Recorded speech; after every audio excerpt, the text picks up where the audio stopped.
There's a big mistake in trying to categorize what business is thinking about around culture, around remote or flexible work. Like anything, some people are going to take advantage of certain strategies and ways to handle their employees, and other companies are going to go a different way, and that's okay, right? Companies got incredible, like the most productivity and performance they've ever seen during the pandemic because everyone was not distracted. They were bored, right? It removed all of their parties and everything else going on in their life was essentially taken away, right? And so you see organizations wanting to keep that high level of productivity and performance, but not give people the same freedoms that they had before. They're saying, we know you can be that productive, so we're going to get you back in the office, and then we're going to micromanage the hell out of you, and that's going to it's going to work, right? And we know it's going to blow up in their face. You're listening to episode 43 of the Happy Space podcast. Today, we're exploring how organizations ought to think about managing work with forward-thinking expert on company culture and the future of work, Chris Dyer. Welcome to the Happy Space podcast, where productivity meets inclusivity and everyone gets things done. Hello, I'm Clare Kumar, highly sensitive executive coach, speaker, and your host. Studies show that diversity leads to better business outcomes. So doesn't it make sense to invite everyone's richest contribution? Yet too many people are invited to burn out or opt out, and we are squandering talent. On this show, we'll explore a two-part solution. Part 1, cultivating sustainable performance, the individual design of work and life to preserve our energy so we can keep contributing. And 2, designing inclusive performance, the design of spaces, cultures, products, and services which invite the richest participation. I hope you enjoy these conversations and find inspiration and encouragement, for everyone deserves a happy space. So every so often I get a pitch for a guest to be on the podcast, and I take a look at them, but I've rarely said yes. When I really started to dig into Chris Dyer's background, though, every cell in my body lit up, and it was just an immediate yes. I was finally, tuning into my intuition, what Sunil Godse taught me in episode 4 of the podcast. Every cell fired yes. And so I'm really excited to bring to you Chris Dyer today in conversation.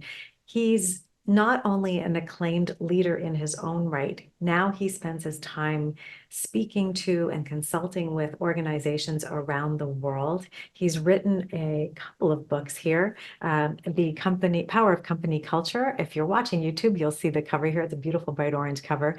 The Power of Company Culture is in its 2nd edition, and also this book on remote work, which he co-authored with Kim Shepard. So full of insights.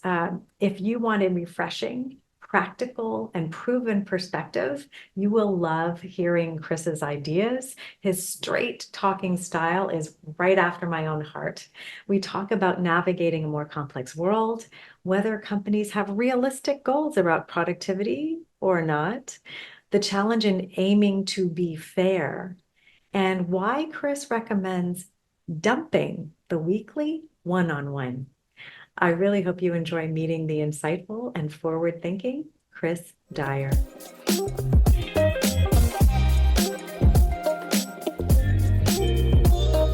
So, hey, Chris, good to be with you today. Thanks so much for joining us on the Happy Space podcast.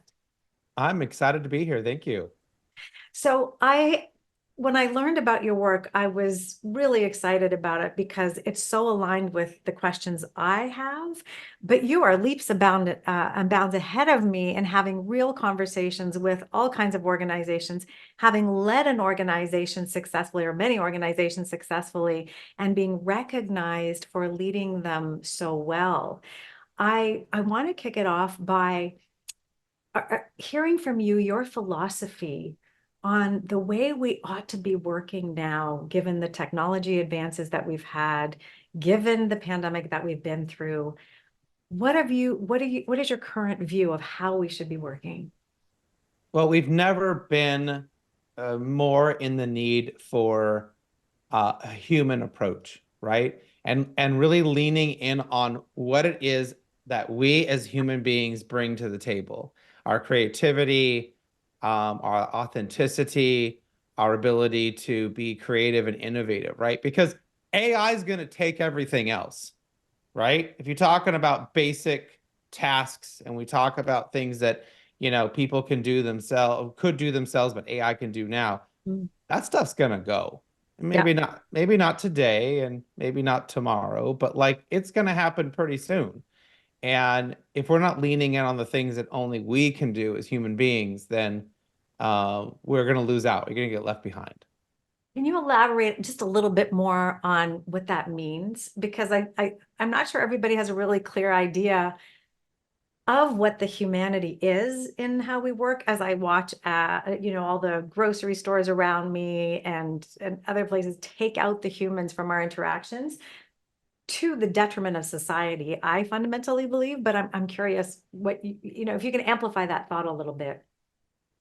Sure. So one example is AI has a really hard time telling jokes, So do right? some people. Really But hard time. yeah. Yeah. It can repeat a joke that's already been told by a human. Yeah. But to create a new joke, AI absolutely falls on its face. It doesn't understand because it's essentially you prompt it to do something and then it tries to give you an output.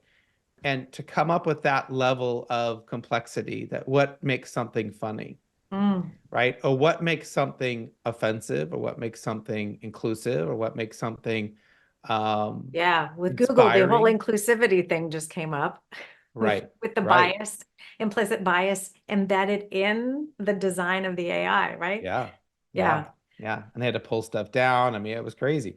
yeah, So, I, the our ability to connect with each other. I mean, I have seen people talking. I mean, I can push a button and I can have ChatGPT talk to me right now if I want, yeah, and it can kind of have a conversation with me and counsel me, but it's not the same as what you and I just had for 30 seconds before we started this podcast, right? And I don't believe it ever will yeah.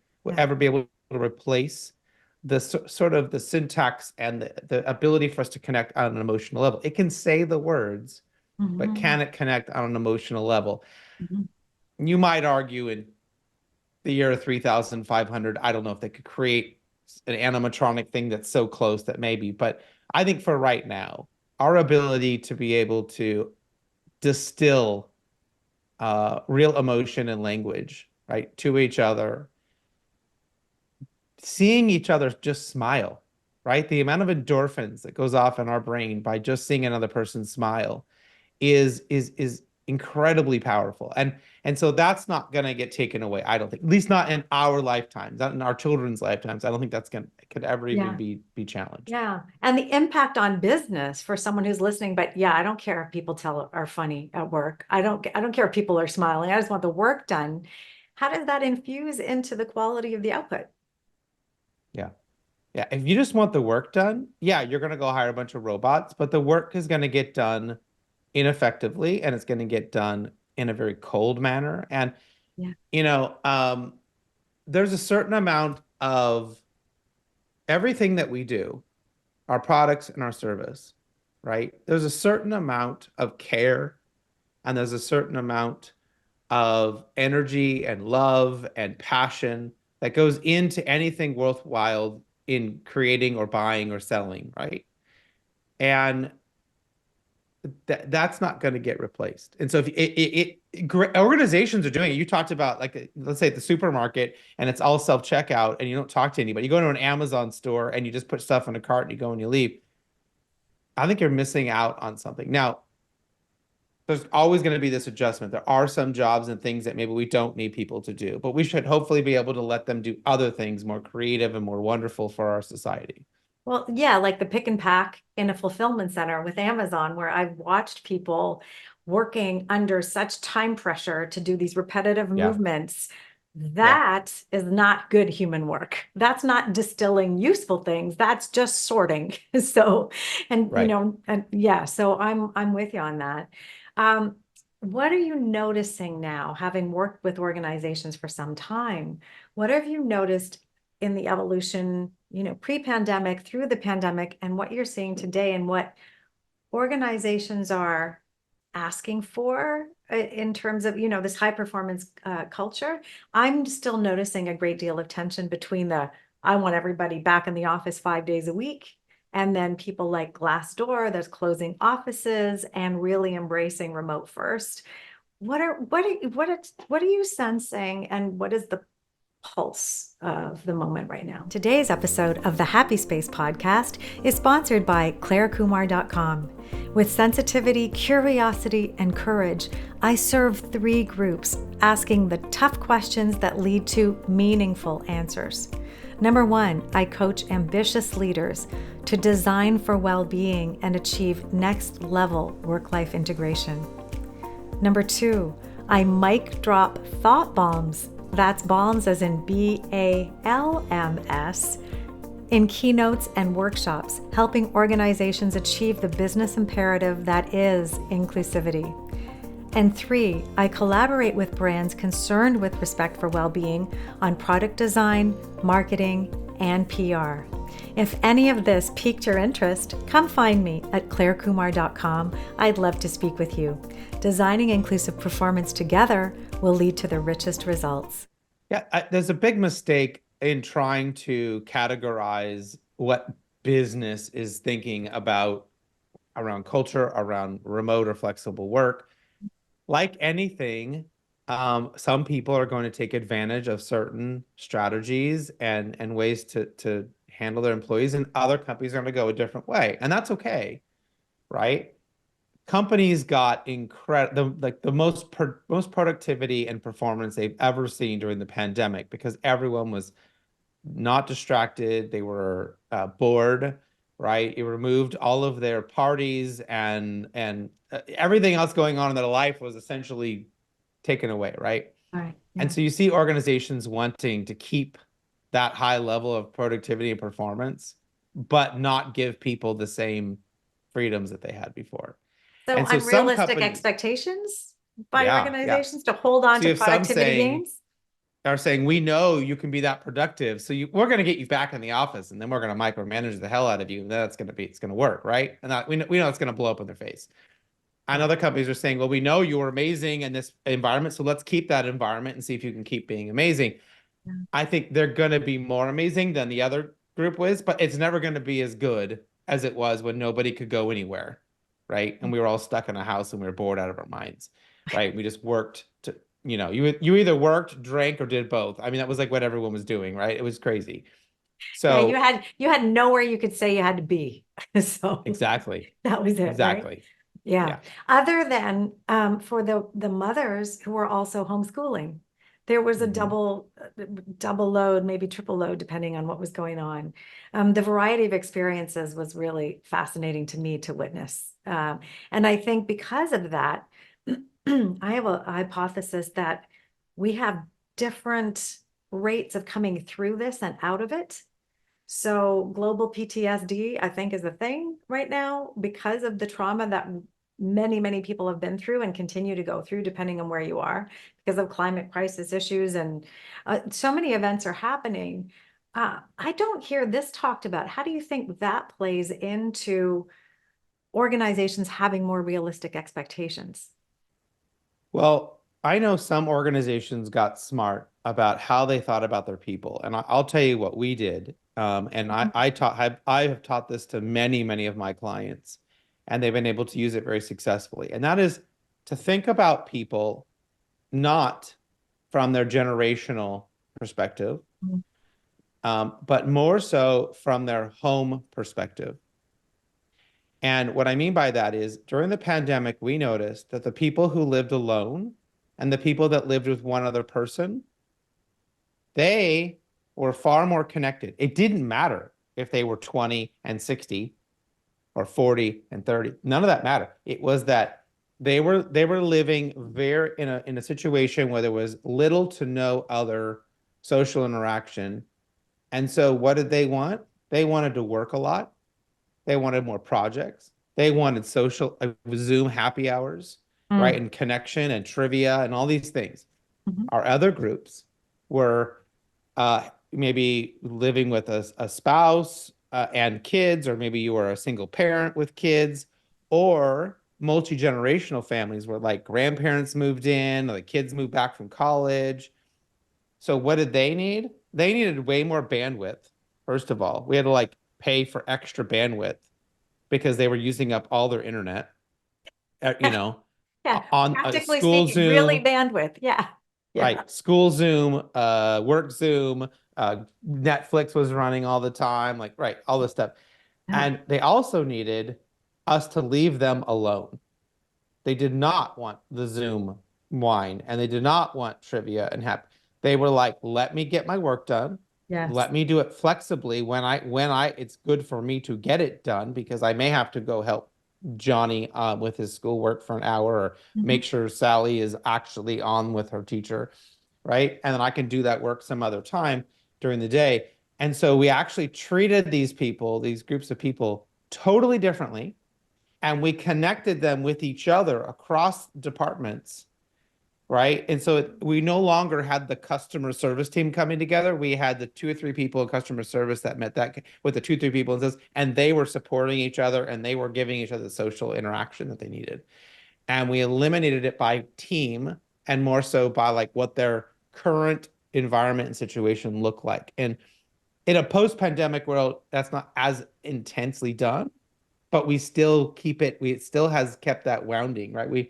I still teach that and suggest that people think about connecting their people that way a bit more versus like a generational thing. I love it. So first of all, I adopted two cats in week 2 of the pandemic. I've worked on my own at home for years, but this was different. And I Yeah. knew that the world had changed and I needed eyeballs that I could talk to. So two cats, you'll probably meet them at some point this afternoon. Um, and I love what you're saying. So my degree is biology, and I always look at how are we respecting the human animals we work with, and the basic needs we have in connection is such a powerful one. I think that it's, loneliness was an epidemic before the pandemic. If you look at the Surgeon General of the US. He wrote a book called Together in his 19th installment as Surgeon General, Vivek Murthy, and he did that because he traveled the US and noticed that was the single biggest cause of health issues in the country. So you're nailing something when you're saying, you know what, pay attention to the connection needs and bringing people together. And there's a lot of organizations struggling now with, I want everybody in the office. Maybe team-based, maybe just I want everybody in the office, rather than this nuanced approach, which I think is interesting to look at, to say, let's have meaningful connection, and maybe it needs to be organized a little bit differently. Yeah. It's it's sort of a customized approach, right? And so the best organizations are thinking about how do we customize what's best for our people in a fair way, but not in a way that's equal. So I think equality ends up screwing up all of our everything we try to do in work by trying to do the same thing for everybody. And Right. that comes from like really stupid lawyers trying to sue for stupid things. And then so people like overreact and say, well, we'll just make it the same for everybody so we don't get in trouble. Right. Yeah, And it's we a end up goal for giving really simplicity, but it's Mhm. defeating the purpose. defeating the purpose instead of saying, well, what's fair, right? So what's fair to you as someone who has two cats versus fair to somebody else who has four kids, two grandparents, Yeah. and a spouse all living under the same roof, right? Mhm. What does that look like? And how do we create things that are fair to everybody? Yeah. I shouldn't be asking you to do 10 times the work, Yeah. right? That's not fair. But if you also want to take on more projects, right? And I shouldn't have a rule that says we can only be on two projects at a time or something Mhm. like that. So we want to Yeah. think what's fair for people. I agree with you. I've been giving leadership workshops all through the pandemic, and one of the points I've been making is we need to redefine fair. So that Hmm. equity is what we're aiming for. But we weren't taught that growing up. We were taught that if there was a pie and there were 6 people, everybody got the same size piece of pie. We didn't Yeah. grow up with that. How are you being effective getting that mindset shift to land? It's a matter of people thinking about past situations and maybe how they would do things different, and also realizing that maybe their approach did not get them the results that they wanted, Mm, right? yeah. Um, we I'll give you a good example. We would hire my previous company. We really went after military spouses. That was a big area for us because one, they had a hard time getting hired Yeah. because people knew that their spouse was going to get moved to some other Yeah. base or whatever, and they were afraid to hire them. They would lose them. Yeah. Um, Two, they tended to be very responsible. They tended to have a good work ethic. I mean, they're married to somebody who's in the military.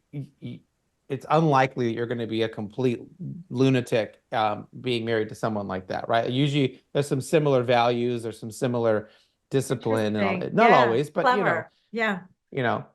And what we found was that we would say, listen, you can work. And we did this, and we also did this with working parents. We said, we're hiring you for full time, but if you can't do full time and you can only do 30 hours or you can only do 20 hours, then that's fine. And you could say, well, that's not fair. Someone else is working full time. What? No, like they have a totally different situation. So we would hire them for the amount of time that they could actually give us, Yeah. right? And Yeah. then change the benefits to sort of on a scale. So if they work 3/4 time, they got sort of 3/4 of the benefits. They work half time, they got half. So if you went full time, you get that Right. full amount of benefits, This right? this is the way I've kind of lived and navigated. I had a 3.5 day work week. At one point, I had a 4 day work week when my kids were really Yeah. small. Um, but some organizations don't see it. And I think, is it the hurdle that it's complex to administer, complex to explain, complex to manage? Like, what's the fear around what you describe when you describe it? It's like, duh, that seems quite easy to do. Right. I think it is complexity. I do also think the fairness problem gets in there, right? They're trying to create, hey, you're either Mhm. full time or you're part time. There's just two buckets. Yeah. You're not like most of the time, or you're not some of the time, or whatever. Or even it Um, changes. It could even change throughout it the could year, change, and it, right? it could change based on and then so that's the trade-off, right? It could change based on the business needs. So they Mhm. knew the business got slower. They may need to get slower if they're not full Right. time. That's Yeah. the risk they took. But Yeah. also we could get busier, and there may be more work for them if they can take it on. And that was a big thing. It was optional for them. We never said we're busier now. You have to go full time for the next 3 weeks, be a team player, and show up and do more work. If Yeah. they're a single parent, Yeah. especially a single military spouse, not single, but like, their spouse has maybe been deployed and like Effectively they're single. effectively single, Mhm. and Mhm. they can't do more. They can only do what they can do. Yeah. So, I remember in Quebec, we had nurses being mandated to do overtime. mhm. So it's the absolute opposite of what you're talking about. Yeah, People yeah. were trapped in horrific work And culture. maybe in a world pandemic emergency situation, we could understand some of that need, right? Mhm. But in a normal world, Yeah. Yeah.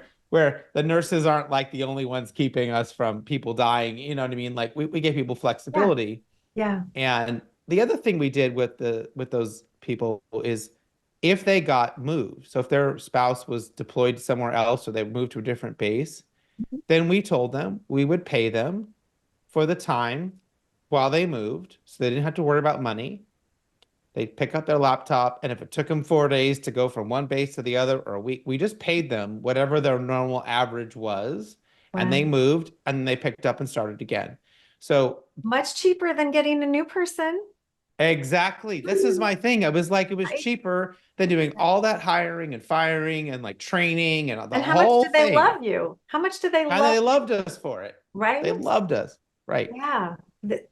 Like, you're saying all the things that I have been thinking about and advocating for through my career. And I'm like, I'm so excited to know you. Uh, when you said at the beginning, you were saying, companies can choose what they take advantage of and the strategies that they could take advantage of. Feel free to answer this however you like, of course. But when you look at leaders and their personalities and the degree to which they have empathy, what are you noticing about the strategies people are taking and how they align to their personality? So we see policies shift when leadership changes, and we see, Yeah. now I want everybody back in because I believe that kind of thinking, or vice versa. What's your comment on the connection between leadership personality and the strategies that they're taking? Well, it's everything, right? I mean, we know companies don't change. The leaders change, the people change, right? Mhm, Human beings change. mhm. And that impacts what the company ends up being. Yeah. So it's not like, XYZ company suddenly as a company decides to go do this thing or that thing. A leader showed up and said, we should start caring about this thing. And then that's what the company became about.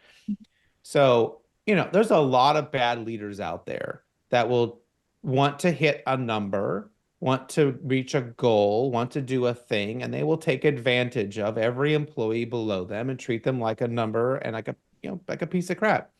And if you think you're in one of those organizations, you should polish up your resume and get the heck out of there as fast as you can and go find another job. And if you can't, if you're stuck and that's where you have to be, then just be honest and understand that, at some point it's going to change and they're always going to treat you that way. And don't fool yourself into believing that they care about you as this, irreplaceable human being with you know, a great spirit and they'll cut you in 2 seconds if that will get them their number that quarter, right? Yeah. Just Yeah. be honest about where it is you are and who you're working for and understand that because there are organizations that care about their people and there are organizations that don't. That's absolutely right. And one of the things I think that's really important is if you're choosing to stay in that difficult place, you've got to check in on your health and well-being at all Yeah. times, because there will come a time where your body's going to tell you. I start my podcast off actually with episode 1, talking about how I tumbled down the stairs in November 2007. I was doing 4 days a week, which was, yay, that was great. But I was required to be in the office every day. And the construct of getting to work, the subway in Toronto, I don't know if have you traveled to Toronto? I have been to lovely Toronto a few times. Yes. Yeah. Well, I don't recommend the subway journey too often. It's pretty dark, dreary, and depressing, especially in November. So it's when I learned that Birkenstocks and pantyhose don't mix, and I took a big tumble down my stairs at home. And that was my big wake up, like, this needs to shift. I can't sustain what I'm trying to do. So there's always choice and voice. And sometimes we can feel super stuck and not feel like we have options. But if you're in that place, at least dedicate some of your time to finding that next opportunity. Yeah. I Yeah. mean, we're all in different places at different times. I remember when I was like 21, if you told me, hey, someone will pay you $100,000 a year to go clean porta potties, I would have been, I'm in. I'll Right. do it. Yeah. When we go clean septic tanks, I'm in. I'm 21. I end up trying to save for a house and have a car. Like I'll do anything. I work for anybody. Yeah. I don't care. Now that changes as you get older or your perspectives change or, your life situation changes. Yeah. So if you're one of those companies and you're like, I'm making a lot of money, but I know they don't really care about me, and that's reaching your goal for right now, fine. Mhm. But you have to kind of, I think a lot of employees fool themselves in even though the world is telling them, their company's telling them, we don't really care about you. As Yeah. long as you're just honest about it, you understand, I think then you can make the best decision for you. Mm. I love that. And when you're talking to leaders, do you ever have to remind them that not everybody's, got this same kind of ambition that they might have to Oh, that comes sacrifice up. family life Yeah, for work? Like, yeah, that seems to me to be a blind spot, that doesn't everybody want to do the same thing I do? right. And so I talk to leaders a lot about reframing their perception of what does a career trajectory look like. Mm, And often they think the career trajectory is climbing a ladder or climbing a hill. yeah, And it's not. It's more like taking a hike, which is like I'm going to climb up and then I'm going to plateau for a very long time, yeah. right? And then I might climb up again and I might plateau. So I always thought about those conversations with people who we were considering for a promotion or for a leadership position or whatever it may be, is that they're on this right now, they're in this position, which is a plateau. For as long as you're in that position, you're essentially in a plateau, right?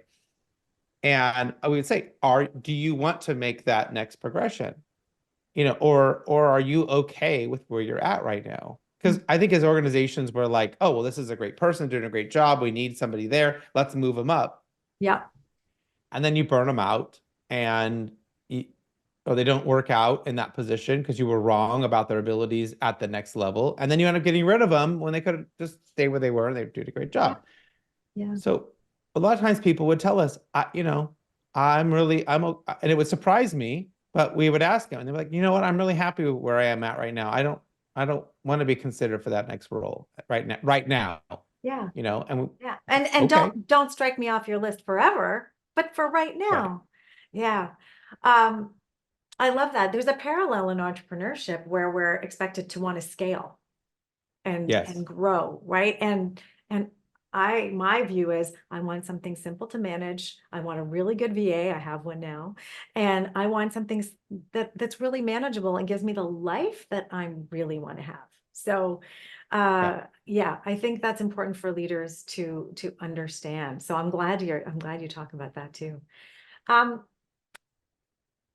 When you feel like you're in an organization and leaders perhaps are not seeing what their employees want and sort of dismissing the desire for flexibility, marginalized people who would really benefit, people with disabilities, invisible challenges, caregiving responsibilities, so many different things come up that for which flexibility is a real advantage.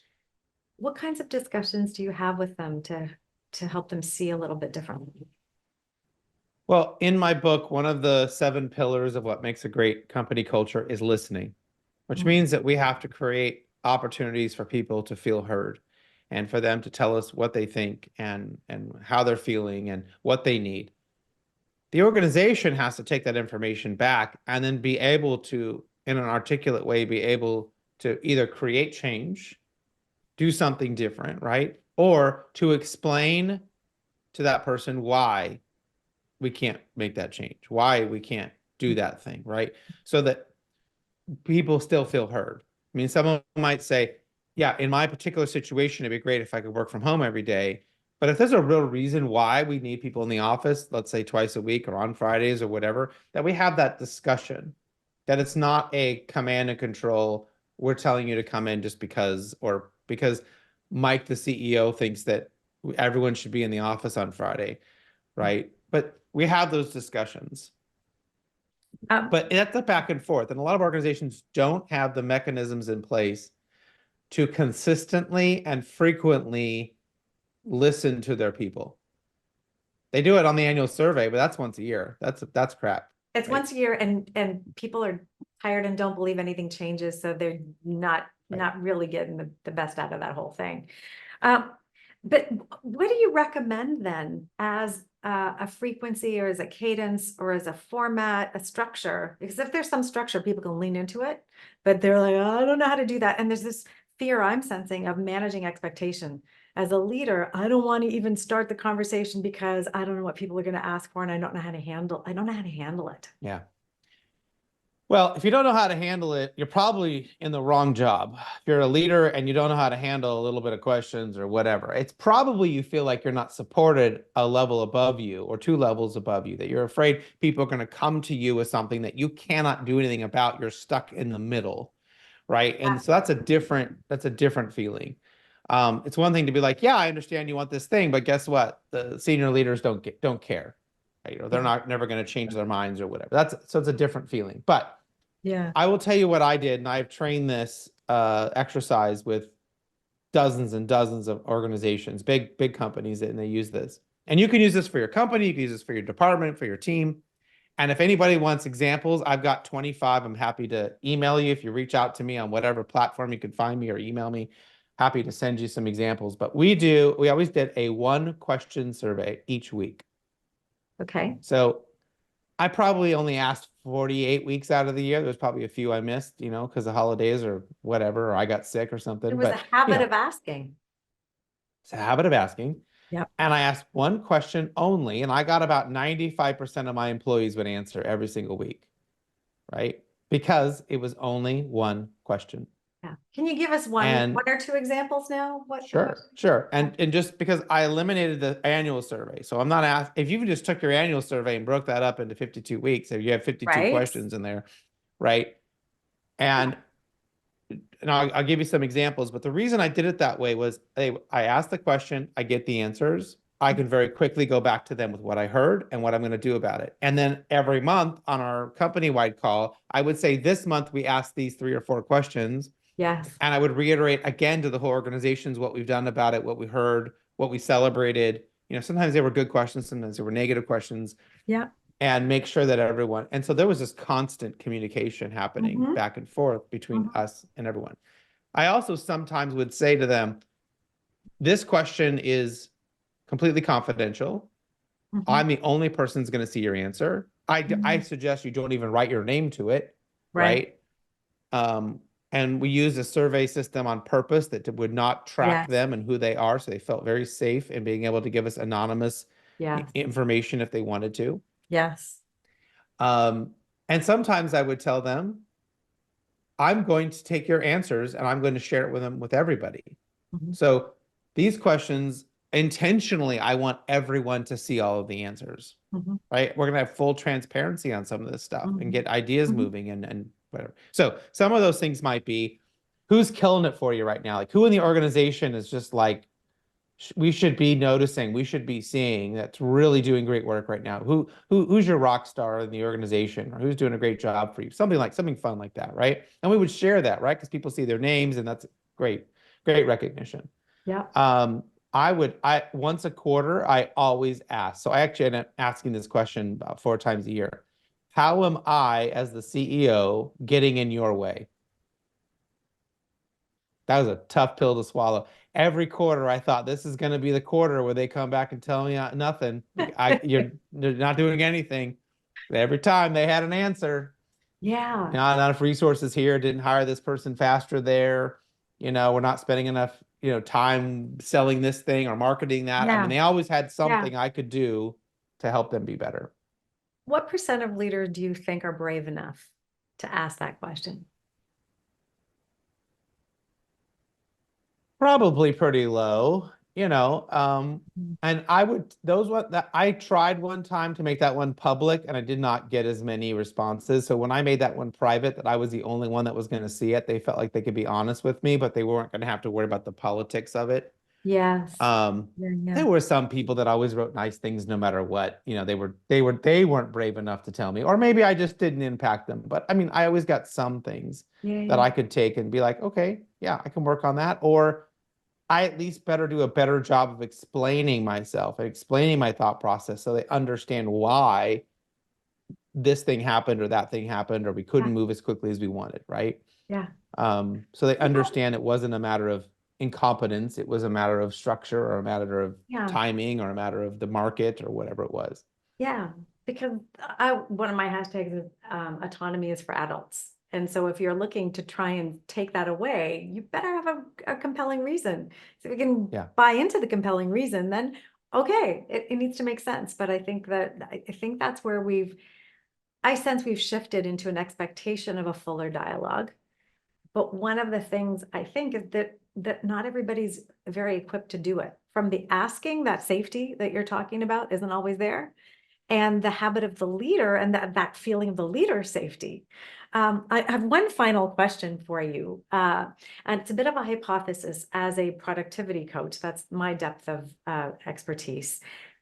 I have a hypothesis that some leaders who have not been used to managing a dispersed workforce, now that it's no longer just time that's abstract, it's the people as well, that the complexity and the intention that's required to manage that and keep everybody top of mind in a different way when you used to be able to have somebody walk by the hall down the hall and trigger your attention. I think for some leaders, that's a challenge. And that might be, I mean, command and control, that sense of it's my way or the highway. There's that. But then there's also this other, maybe I don't feel like I'm able to manage it without this. Do you have any thoughts on that? Sure. I mean, it's just a matter of learning a new skill. So we work for a lot of people was just in the office. But there was plenty of leaders that were used to managing people in the field, Yeah. people in a different office, people in another country. I mean, there were plenty of leaders that had to figure that out. It was just that everyone had to figure that out at the same time, Yeah. right? And so the majority were suddenly having to learn what the minority of leaders already knew. Yeah. So what we have found is that when I did like 200 trainings for organizations during COVID. It was crazy. Yeah. The day where I did like 7 in a row, right? Yeah. And um, they wanted to know, that was the question that they were asking, is how do I manage differently? Right. What are the things I need to do differently versus when they're in the office? Yeah. And once they learned those things, they found that they were far more productive. They actually did better than they did when they were in the office, relying on, well, can I see you, touch you, feel you, Yeah. experience you in person? Yeah. Because that's not even that good itself, right? Just if Well, I'm waiting to yeah, see that's, whether or not you're, they feel comfortable, but it's not effective. yeah, it's not Yeah. effective, right? I'm essentially waiting for when I think you've been crying to ask you how you're doing. But the other 364 days of the year, I'm going to ignore it and assume you're fine. That's stupid, Yeah. right? And so when we get more intentional about checking in with people and finding out how they are and shifting from, I like to call it shifting from individual therapy to group therapy, which is I don't think leaders should be stuck in one-on-ones all day. In fact, I advocate for them to dump their one-on-ones, to get rid of their, standard every Monday we get together at 3 o'clock and we have a one-on-one. I think those are dumb, stupid, outdated, antiquated, and should be removed immediately. Do you meet with somebody one-on-one because they're having a problem, or because they are on a PIP or their performance is down? Absolutely. Do you meet one-on-one because you and that person are working on a project together? Absolutely. But hey, let's talk about your career goals today every Monday and how are you doing and checking in. I don't think it works, period, but especially in remote work, what ends up happening is everyone waits until that meeting with their boss once a week to actually talk about things and to actually get permission to do things. And everything gets stuck into 1 week segments, and the whole organization slows down, and culture slows down, and productivity slows down. And when you instead shift it to, let's bring all this stuff up in group forum. Let's talk our customer service team, our team, or whatever, however people are broken up. We're talking about this stuff, all of those things with your boss in a group meeting, group therapy. Decisions get made quickly, right? Things happen quickly.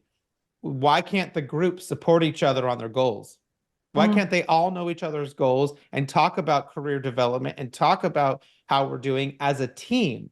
Wouldn't you rather your whole team be helping you reach your goals versus just your boss who may or may not care? Right? Yeah. So It's a very it's a refreshing whole way to mind look at shift. it. I Yeah. love it. I'm thinking though, it's almost like saying everyone should take transit and ditch their cars, except that if it was in Toronto, you'd be like, no, don't make me do that because the transit system is not great. So Right. does it not require that that trust is there? Sure. Yeah. Sure. I mean, it has to, the trust has to be there, even if you're doing one-on-ones, right? It has to be a trust between you and the leader and you and your team and all of that. Yeah, But and I what we guess have you can found is build it. You can build you it can build one-on-one, or you it. can build it in a group too.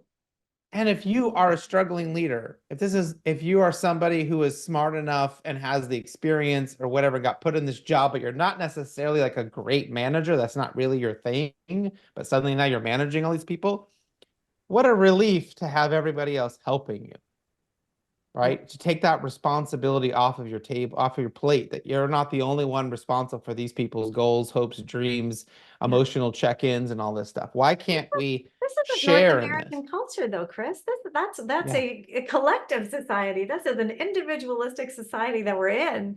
So yeah. I hear what you're saying and I love the idea. I just think there's a lot of tension, and implicit in people thinking to do something so differently. But how So beautiful it is. I'll push back on you and say I just worked with a really, really big, like one of the biggest companies in the world. I worked with one of their sub companies Yeah, the other day, and I talked about this, and they absolutely flipped out in a wonderfully positive way. And they great. said, I cannot believe we never thought about sharing goals within the team. I can't believe we never thought about sharing our goals as leaders with our people. Of course, they could help us. Of course, we could help them. Of course, we could help each other. Why have we not thought? They were like, this was the best thing that ever. So there is an appetite for that. Now, this is a company that has very smart people, very highly skilled people, right? No offense to anybody who's flipping burgers, but I'm not, this is not maybe the same reaction you might get to a bunch of high school students or or I don't know, college dropout, whatever, somebody who's struggling in their life that maybe their job is flipping burgers all day long, right? Hopefully I'm not being disparaging to anybody who's in that job or in that position right now.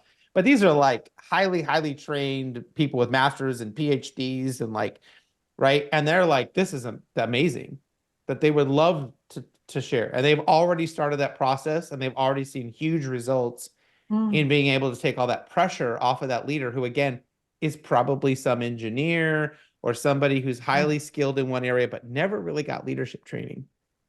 yeah.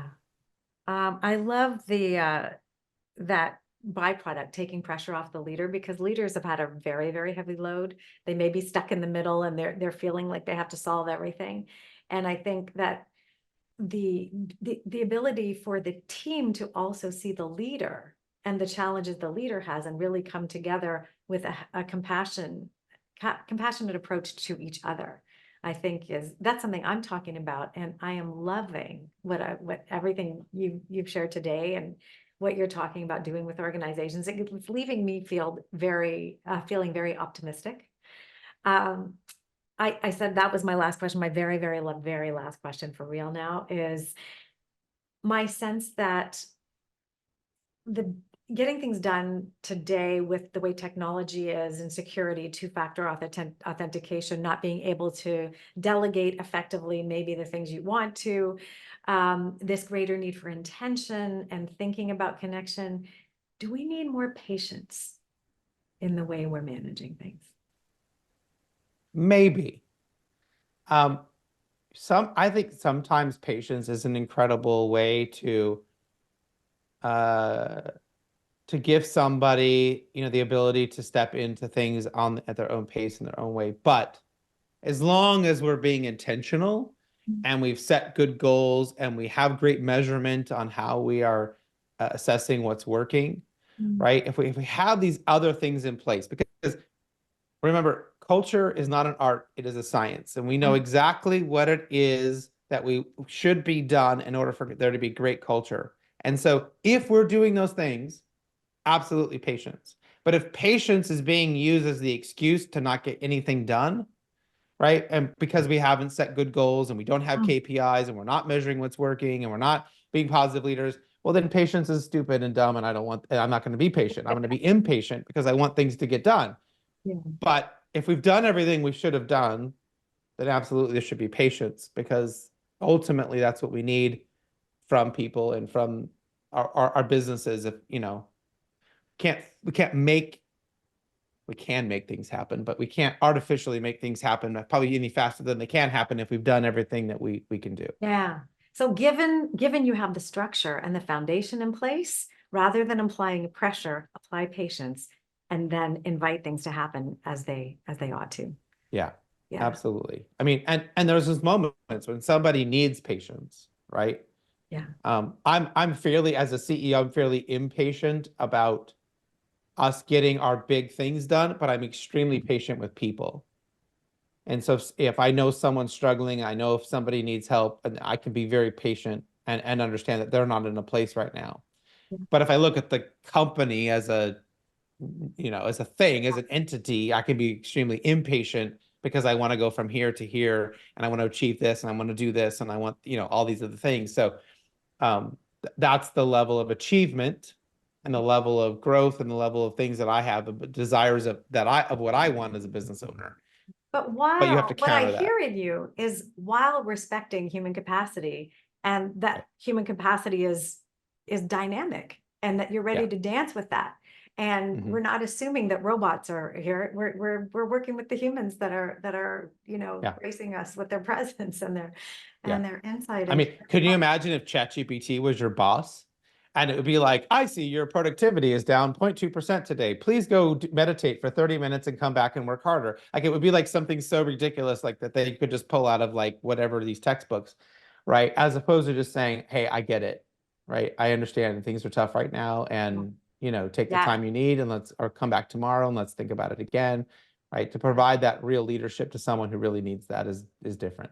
I just read a book, actually, a fiction book, in Toronto. It's called based in Toronto, called Sunshine Nails. It's about a nail salon, and one of the um, auxiliary characters is working for a high-tech startup, and the high-tech startup has a breathing app to trust your biorhythms and tell you exactly that you need to stress, to take some breaths now. And I think the phone got thrown at some point because, and Right. the other part that was interesting was they were burning the heck out of everybody and not paying them well. So it was, it was really a really clever observation, I think, in the book.